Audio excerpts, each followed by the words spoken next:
Aujourd'hui, quatrième séance consacrée à la séquence 2 du programme d'histoire de la classe de 3e intitulée « Les conséquences de la Première Guerre mondiale ».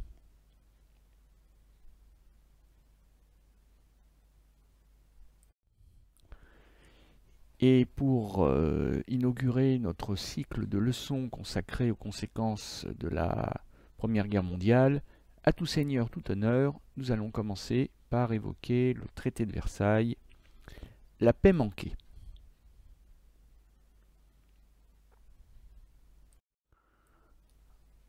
Alors le titre peut effectivement surprendre, parce que si on comprend qu'on puisse perdre une guerre, on peut se demander comment on peut perdre la paix, mais j'espère vous démontrer au cours de la séance que, après avoir failli perdre à plusieurs reprises la guerre, les Alliés ont justement réussi à rater la paix.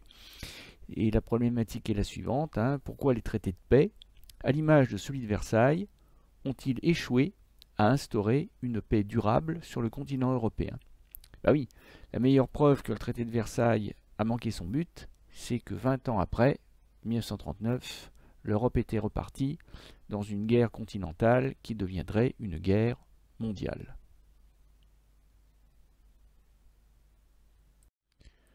Pour bien mesurer les enjeux du futur traité de paix imposé à l'Allemagne, le futur traité de Versailles, il faut donc repartir de cet événement majeur de la fin de la guerre qu'est la signature par les émissaires du nouveau gouvernement allemand, la signature de l'armistice de Rotonde du 11 novembre 1918. Nous sommes dans la clairière de la forêt de Compiègne, dans la clairière de Rotonde, qui donne donc son nom à l'armistice. Nous sommes à l'intérieur du wagon de train qui sert de cabinet de travail du maréchal Foch, qui est le chef suprême de l'armée française, d'ailleurs des armées alliées. Et Foch, qui est représenté debout sur le tableau, reçoit la signature qui accompagne la demande des Allemands de mettre fin temporairement au combat. Les émissaires, les plénipotentiaires, comme on dit, les ambassadeurs, si vous préférez, allemands, civils et militaires, ne représentent plus Guillaume II, parce que l'Empire allemand vient de s'effondrer.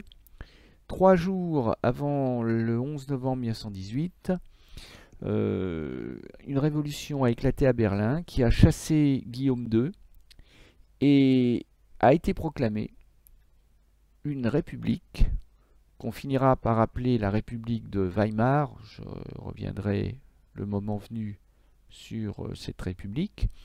Et c'est donc la toute jeune République de Weimar qui a la lourde responsabilité de demander la cessation temporaire des hostilités. Et la presse française, et pas que française d'ailleurs, la presse alliée exulte, au risque d'ailleurs d'imprimer en très gros caractères en une des bêtises, parce que, oui, bien sûr, cet armistice est un synonyme de victoire, un premier pas vers la victoire. C'est clair que les Allemands démontrent leur incapacité à poursuivre la guerre, ou surtout leur incapacité à la gagner. Mais de là à affirmer que la guerre est finie, ben non, parce qu'un armistice, c'est justement pas un traité de paix. Un armistice, si on vous demande la définition, c'est une trêve, donc une période limitée dans le temps. C'est une trêve momentanée entre belligérants, afin de rechercher ensemble, en théorie par la négociation, les moyens d'arriver à un traité de paix, qui lui, ce traité de paix, marquera définitivement la fin de la guerre. Donc la guerre n'est pas finie, elle est mise entre parenthèses. Mais, comment dire, le soulagement est tel, ça fait plus de 4 années que dans la presse française et dans l'opinion publique française, on attend ça, que le journal La Dépêche a tendance à sauter un peu les étapes et à considérer que la guerre est finie. De même, le journal Le Matin, lui aussi, se trompe dans les grandes largeurs quand il annonce que l'Allemagne a capitulé. L'Allemagne n'a pas capitulé. Justement, il faut bien le comprendre. C'est ce qui permettra de mesurer la déception, pour ne pas dire plus, le sentiment d'humiliation des Allemands. Quand les Allemands réclament, demandent l'armistice, bien sûr qu'ils ne sont pas en position de force, puisque l'armée allemande recule, noyée sous le nombre, en particulier depuis l'arrivée des troupes américaines. Bien sûr que l'Empire allemand vient de s'effondrer et que la toute jeune République de Weimar, évidemment, elle n'est pas en position de force, c'est clair, mais l'Allemagne n'a pas capitulé. L'Allemagne est encore en capacité de résister pendant plusieurs semaines, voire plusieurs mois. Et surtout, les Allemands ont demandé l'armistice alors qu'ils sont encore présents dans l'extrême nord de la France et en Belgique, alors qu'ils sont présents encore en Alsace et en Lorraine, même s'ils reculent, et autrement dit, alors que pas un coup de canon n'a été tiré au-delà du Rhin. C'est-à-dire que le territoire allemand n'a pas été envahi. Et les Allemands croient, à tort d'ailleurs, parce que la suite leur prouvera qu'ils ont eu tort, les Allemands croient que justement ils sont en position de force pour négocier la paix. Or la paix ne sera pas négociée. Et d'ailleurs, la preuve que la paix ne va pas être négociée, c'est que contrairement aux grandes guerres précédentes, la guerre de 7 ans au XVIIIe siècle, ou même les guerres de la Révolution et de Napoléon, avec le Congrès de Vienne de 1815, si ça vous rappelle quelque chose, toutes les grandes guerres mettant en situation d'affrontement de nombreux belligérants, c'était toutes terminées par des traités de paix, par des congrès, comme on disait, où les négociations allaient bon train. Le congrès de Vienne de 1815, il a quand même duré presque un an, et où finalement les vaincus, tout en concédant évidemment d'importantes concessions, arrivaient quand même à négocier une paix qui soit acceptable. Or là, il n'y aura pas de paix négociée collectivement, puisque les traités de paix seront des traités séparés. Et ça a l'air de rien, mais ça fait toute la différence. C'est-à-dire que les alliés vont collectivement, français, anglais, italiens, américains, vont imposer séparément à chaque belligérant son traité de paix. Alors on peut dire que c'est un traité de paix qui est bâti sur mesure, effectivement, oui, mais c'est surtout déjà mettre le belligérant vaincu en situation de faiblesse, parce qu'on va lui imposer un traité de paix qui sera à prendre ou à laisser, sans possibilité de négociation, et il sera tout seul pour décider s'il prend ou s'il refuse. Et le tout premier traité de paix imposé par les Alliés l'est au principal belligérant du camp vaincu, c'est l'Allemagne. C'est l'Allemagne qui va donner le là, si j'ose dire, des autres traités de paix. Si l'Allemagne refuse le traité, eh bien la guerre reprend et se poursuit. Mais si l'Allemagne accepte le traité de paix de Versailles, les autres, Autriche, Bulgarie, Hongrie, Turquie, n'auront évidemment ni les moyens ni l'envie de refuser ce qu'on leur imposera. Alors, comme le montre cette petite carte, la France, qui a beaucoup souffert de la guerre, qui a été partiellement envahie, qui a accueilli un front de 800 km pendant toutes les années de guerre, la France reçoit l'honneur d'accueillir les signatures des différents traités de paix, à commencer bien sûr par celui de Versailles, mais si vous regardez bien, tous les traités de paix ont tous été signés, j'allais dire, dans un mouchoir de poche, c'est-à-dire dans un tout petit périmètre à l'ouest de Paris, finalement autour de Versailles, hein. Et on aurait pu pratiquement tous les appeler traité de Versailles, parce que par exemple le traité du Trianon, imposé à la Hongrie le 4 juin 1920, le Trianon en réalité c'est à l'intérieur du château de Versailles. Alors, un petit mot sur les acteurs du traité de Versailles. Ce tableau fort célèbre que l'on doit au talent du Britannique William Orpen nous montre les principaux acteurs. Et justement, ce qui est intéressant, c'est déjà de se demander qui n'est pas présent. Et parmi les grands absents, eh bien, il y a les Russes. Parce que les Russes sont considérés comme persona non grata, c'est-à-dire des indésirables. En fait, on fait tout simplement comme si la Russie n'existe plus, parce que la Russie a commis le double crime de lâcher ses alliés, qui plus est au plus mauvais moment, en mars 1918, au risque de faire perdre la guerre aux alliés, français et britanniques, italiens, alors même que les armées américaines n'avaient pas encore traversé l'Atlantique. Donc ça, les Alliés ne sont pas prêts de pardonner à la Russie d'avoir signé un traité de paix séparé avec l'Allemagne et d'avoir finalement perdu contre le futur perdant. Et puis surtout, et ça c'est encore plus impardonnable de la part de la Russie aux yeux des Alliés, la Russie s'est lancée dans une gigantesque révolution bolchevique, communiste, j'expliquerai le moment venu ce que cela veut dire.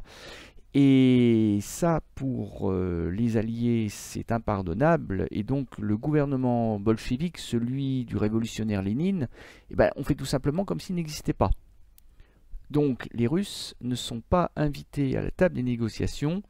Ils sont considérés, non seulement, ils ne sont pas considérés comme des vainqueurs, mais on peut même dire qu'ils ne sont même pas considérés comme des vaincus. Ils ne sont pas considérés du tout.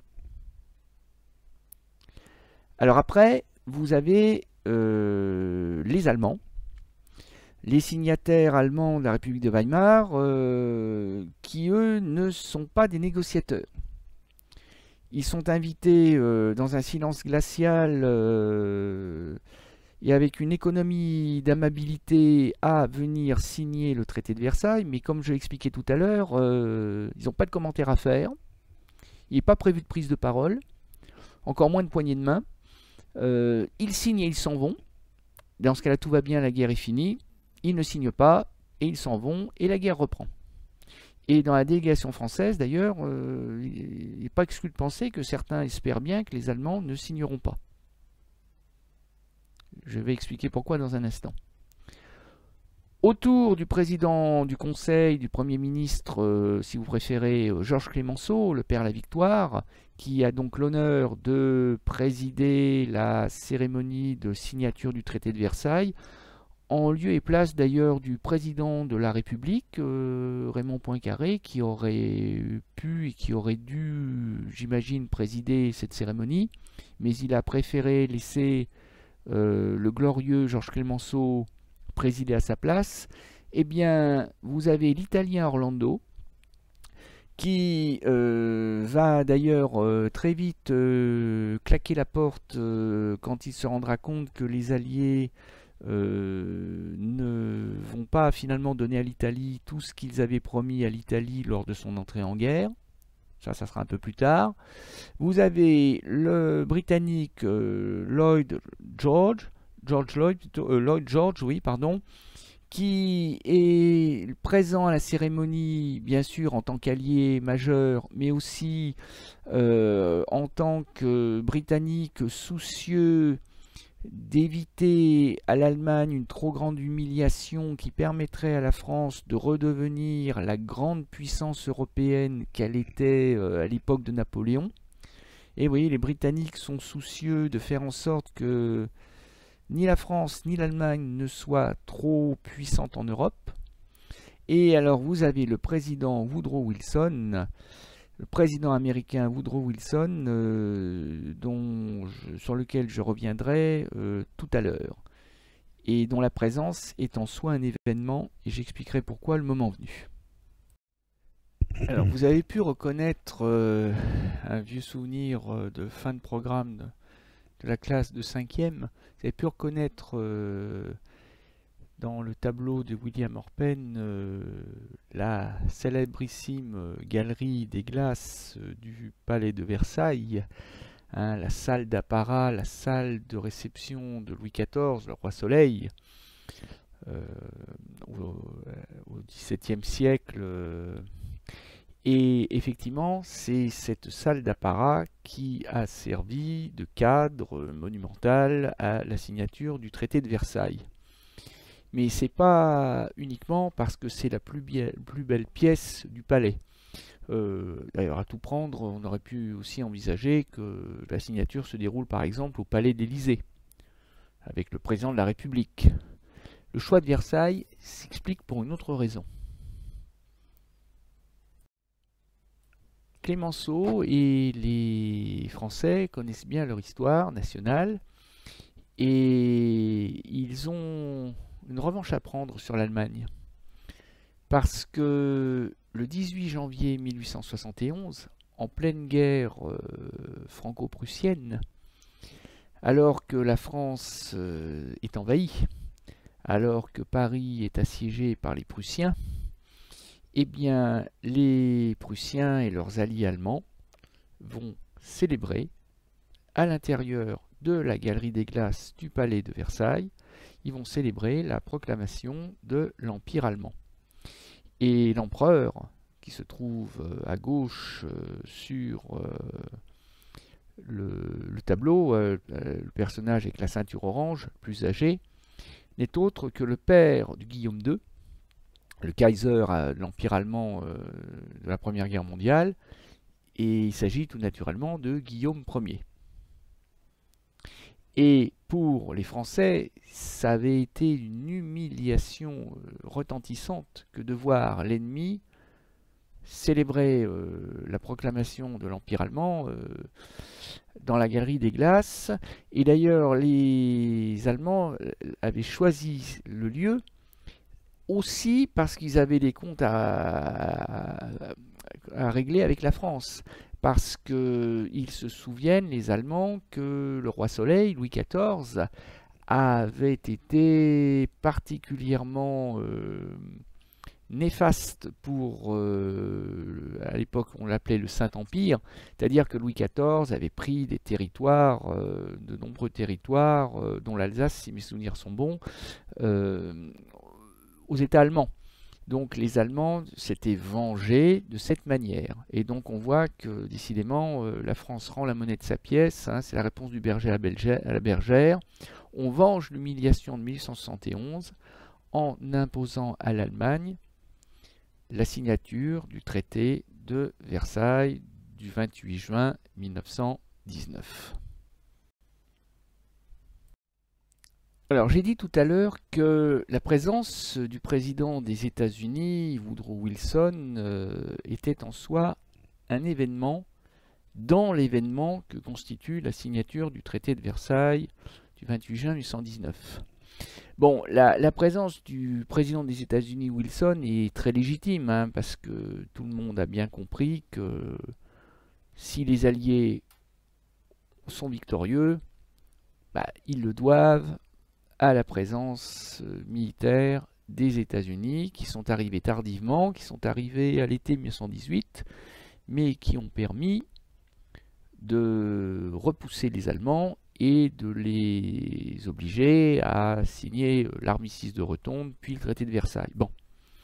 Mais c'est la première fois dans l'histoire diplomatique des États-Unis, hein, depuis George Washington, c'était la première fois qu'un président des États-Unis en exercice se rendait sur le continent européen pour signer quoi que ce soit.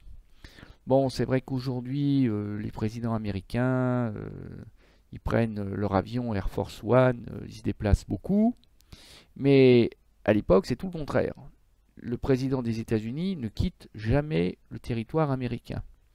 Et si Wilson fait une entorse à cette règle, c'est d'abord parce qu'il veut peser de tout son poids sur l'allié français en particulier, parce que le président Wilson ne veut pas que la France ait la main trop lourde envers l'Allemagne, parce qu'il sait que notamment les chefs militaires français, en particulier Foch, voudraient éliminer la menace allemande de l'Europe, autrement dit, éliminer carrément l'Allemagne, c'est-à-dire faire en sorte que l'Allemagne n'existe pour ainsi dire plus. Et là, Wilson rejoint les préoccupations du Britannique George Lloyd, pour des raisons un peu différentes peut-être, mais il ne veut pas que l'Allemagne soit affaiblie au point qu'elle n'existe plus, car ça chamboulerait trop l'ordre qu'on vient péniblement de rétablir, ou qu'on essaie péniblement de rétablir dans cette Europe de l'après-guerre. Mais l'autre grande raison de la présence du président Wilson, c'est que le président Wilson veut absolument imposer à ses alliés les buts de guerre des États-Unis. Et ces buts de guerre étaient développés dans un programme en 14 points. Et parmi ces 14 points, des idées telles que la liberté des mers, c'est ce qui avait poussé d'ailleurs les États-Unis à déclarer la guerre à l'Allemagne pour empêcher l'Allemagne de continuer à torpiller les navires de commerce américains. Le droit des peuples à disposer d'eux-mêmes, c'est-à-dire à proclamer leur indépendance, à ne plus être dominés par un autre peuple, mais surtout, en bon pacifiste, le président Wilson veut absolument imposer à tout le monde, aussi bien aux ennemis vaincus qu'à ses alliés vainqueurs, le principe de la League of Nations, autrement dit en français de la Société des Nations.